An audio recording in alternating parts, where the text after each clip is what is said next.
Hello students, so today we are going to start new chapter, chemical change and chemical bonding. So the part 1 of this video series. So basically let's understand what is chemical change. A chemical change is a process in which the nature of the substance changes.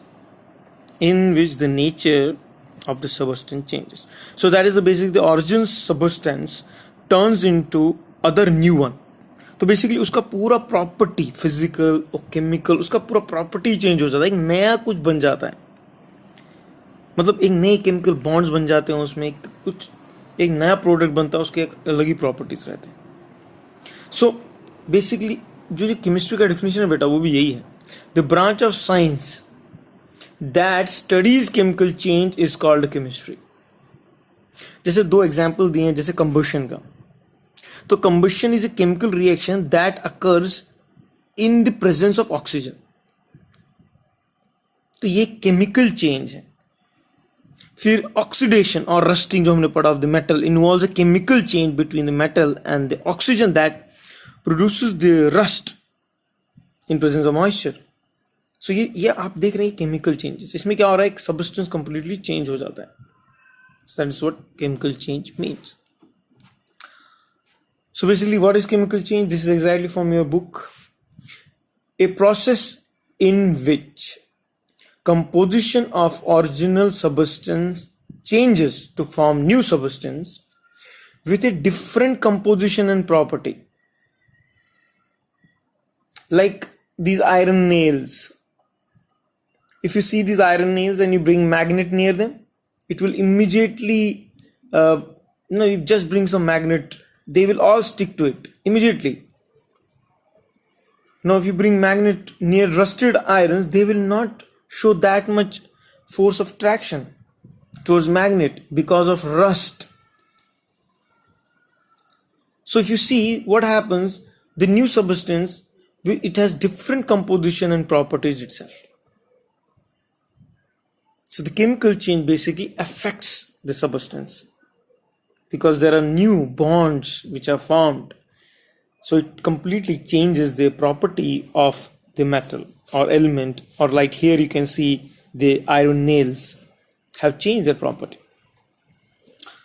And now how do you know that the chemical reaction has occurred? So it's very important to identify how to understand the chemical reactions occur. So there are some signs that show that the nature of initial substance has changed. First is change of color, and then the presence of precipitate, production of gas, absorption or release of heat, or change in other properties. Obviously you can see this video, next video, which will help you to see, how many chemical reactions happen and how the new substances are formed, changed.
So hope you enjoyed the video.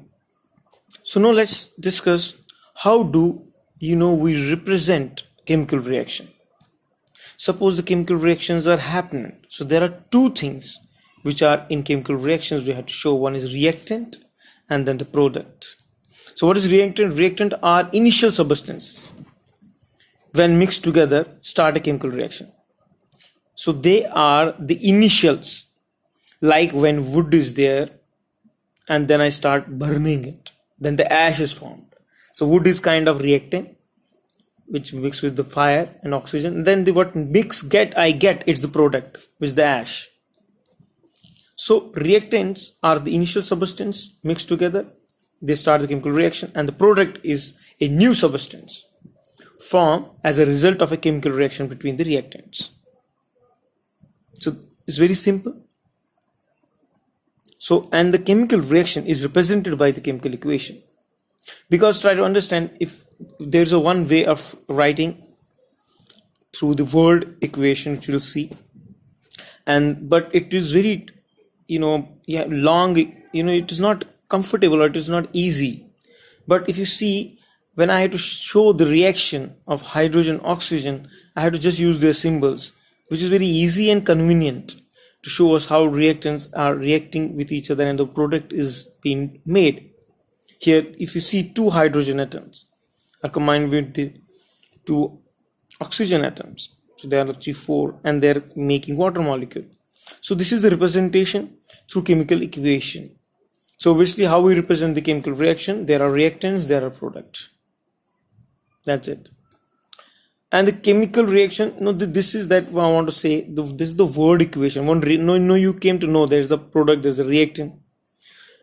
So, but a chemical equation can be written for a chemical change. Now, that is what we did. So now the names of chemical formula of the original substance, new form substance are used while writing the chemical equation. For example, here hydrochloric acid reacts with sodium hydroxide. And what is formed? Sodium chloride is formed and water is formed, isn't it?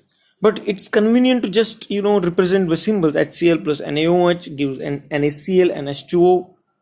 So that's how the word equation is also correct, while as this chemical reaction, short chemical symbols, we represent them. That is more convenient. So this is how we represent chemical reaction, by word equation and by the symbols. And now there's interesting chemical change in everyday life. Actually, some are natural chemical changes, some are man-made. No, natural are there are many things which you can observe in your home also, many things which happen in your body also. It comes in the category of natural chemical change, while as there are some man-made also. Let us see some natural chemical changes, like respiration. You inhale, glucose reacts with oxygen because you are inhaling in oxygen, and the carbon dioxide and water is formed. Now you can write in through a word equation, like we have done it here, glucose plus oxygen.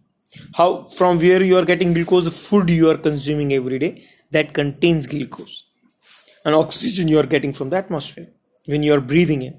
Then this carbon dioxide is created and water is created. So this is the word equation. Now same thing can be represented by the symbols, which is more convenient and more easy to show. Like glucose I can represent by C6, H12, O6. So I can exactly know, how many oxygen atoms are reacting, how many hydrogen atoms are reacting, how many carbon and oxygen. Okay, it's reacting with the O2 molecule. And what exactly is happening, how the bonds are breaking here. C is making bond with O, it becomes CO2. H is making bond with O, it's making HO2. So it's more information you're just getting by representing it with the chemical equation. So that's why we try to always write in the form of chemical reaction. So these are natural chemical changes. Let's see one more example. Like photosynthesis, you might have studied in biology also, like how sunlight creates photosynthesis and gives energy in plants.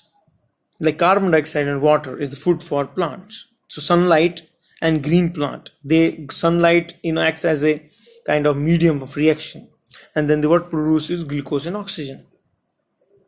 And then also this is the way you can write it by chemical equation. CO2 plus H2O gives C6H12O6 plus O. So you can see how these are reacting in presence of sunlight, and they are forming glucose and oxygen. So these are some natural chemical changes which we see day to day life. Or like you might have seen how making of preparation of curd, it's also a chemical change. Like it is said that one Britishers, when they came, they went to one curd shop. So they asked him, "What is this?" He told, "Sir, it is milk sleeping in the night and becoming tight in the morning." Basically, it was a curd, because the Britishers have never seen that kind of thick something. So they were surprised, "What is it?"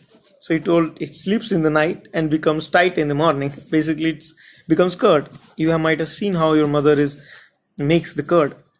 So this is natural change. So, and then there are some man-made changes also, which we see, like combustion of fuel. Carbon plus oxygen creates carbon dioxide. Where you burn wood, fire, anything, it creates CO2. So this is man-made change. It is initiated by us. So वैसे ही man-made changes और भी हैं जो आपके book में हैं. I would like all of you to go through your book and read those natural and man-made changes. Okay, so thank you very much. Hare Krishna.